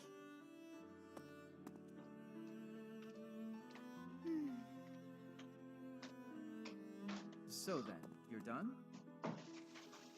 Linhardt, were you here this entire time? I was sleeping. Are you ready to talk now? I suppose. My apologies for keeping you waiting. I wasn't waiting. As I said, I was sleeping. I didn't want to disrupt your prayers. I see. So, what did you want to talk about? The results of my research. Your research? I intended to look into the power of your crest from the first moment I met you. I've been feeling quite happy of late, and I can conclude that it is due to your crest. Are you sure that's... Or more likely, I feel good because I've recently taken a bit of exercise. Oh. Although, keeping you from finding out I was researching you was plenty of exercise on its own. Listen, Marianne, I'll tell you one thing for certain. Your crest is not the source of anyone's bad luck. The research on your crest is lacking, but other crests have been studied quite a bit. I can find no proof that a crest can influence the lives of those who come in contact with its bearer. And frankly, transmitting bad luck via touch sounds like a crazy superstition, don't you agree? That may be true. By the way, eating the vegetables you gave me caused no ill effects. They were as delicious as ever. It may be another story if I drank your blood. Ugh, now I'm nauseous. Ugh, you're going to make us both sick. All right, sorry. As I said, it is my scholarly opinion that your crest does not cause bad luck. Thank you for your reassurance. It does make me feel a little better. It's probably just that you and the people around you have had some bad days. It happens. I'm going to watch over you from now on, and if either of us has bad luck, well, I'll look into whether it's just chance or if it's your crest. In fact, I'll dedicate my life to it. Your life? For me? Especially for you, Marianne. Don't make me spell it out.